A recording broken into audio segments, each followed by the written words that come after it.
شاہی تاجے خسرو بھی دے جائے گا اور تو خدا کے گھر کا عشق جی بے شک میں نے ضمن بات عرض کر دی. آئیے ایک مرتبہ درود پاک صلی اللہ علیہ وسلم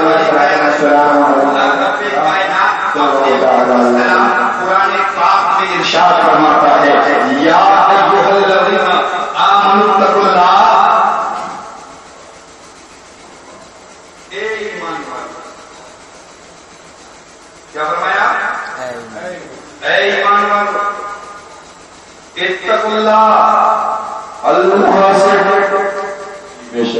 یا ایھا الذین آمنوا اے ایمان والو اللہ سے ڈرو اللہ سے ڈرو اللہ سے ڈرو. تو رب نے ڈرنے کا حکم صرف اور صرف ایمان والوں کو. اور آیت مکمل نہیں آگے ارشاد فرمایا وَقُولُوا مَعَ الصَّادِقِينَ اور سچوں کے ساتھ ہو جاؤ.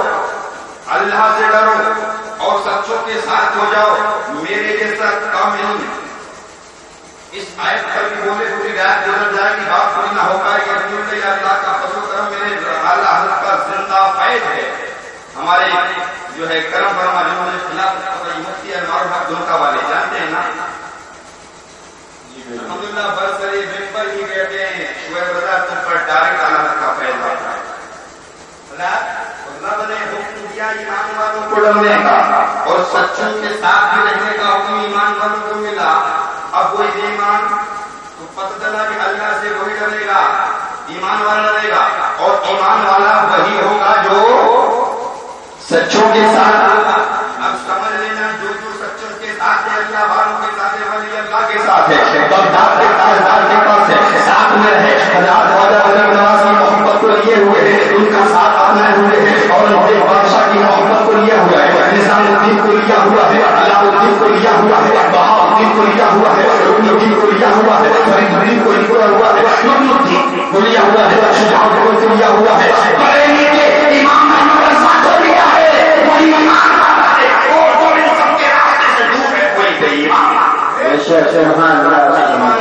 اللہ سے ڈرو اور سچوں کے ساتھ آ جاؤ. عزیزان ملت اسلامیہ سوال پیدا ہوتا ہے سچوں کے ساتھ آنے گے تو کیا ہوگا؟ سچوں کے ساتھ میں رہنے سے کیا ملے گا؟ عزیزان ملت اسلامیہ وقت میں گنجائش نہیں صرف ایک واقعہ ذہن میں دیکھ کر کے بار بار آپ نے سنا ہے لیکن اس کا پس منظر آپ کو دکھانا چاہتا ہوں. واقعہ سنانا مقصود نہیں ہے واقعہ مجھ سے سینکڑوں علماء سے سنا ہے اور سنتے رہیں گے لیکن واقعے کی روشنی میں آپ کو ایک منظر دکھانا چاہتا ہوں. اے ایمان والو اللہ سے ڈرو سچوں کے ساتھ ہو جاؤ. پیدا ہوتا ہے اے مولا ہم سچوں کے ساتھ رہیں گے کیا ملے گا؟ میں نبی کے زمانے سے بہت پہلے کی تاریخ اٹھاتا ہوں تاریخ کا مطالعہ کرتا ہوں.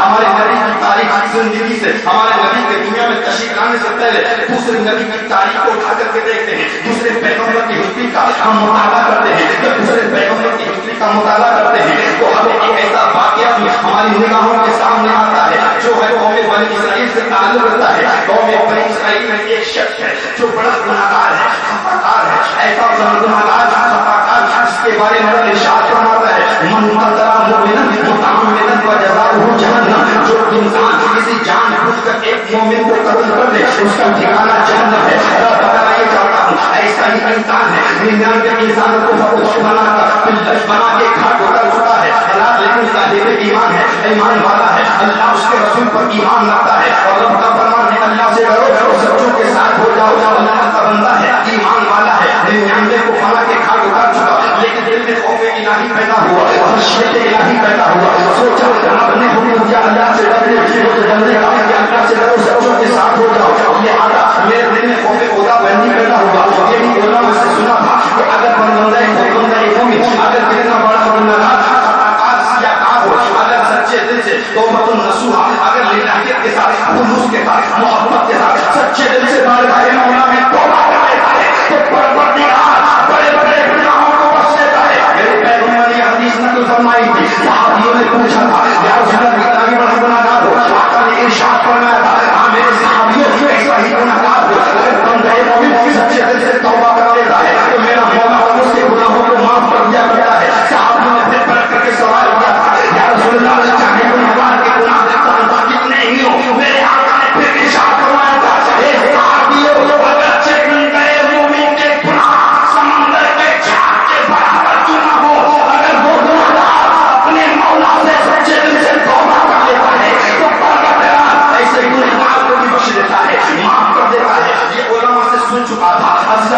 اسلامیہ رب کی ذات پر اس کا ایمان تھا، خشیت کا ہی پیدا ہوا، رات سوچنے لگا میں گنہگار ہوں، خطاکار ہوں، لیکن میرے گناہ رب کی رحمت سے بڑھ کر نہیں ہے، رب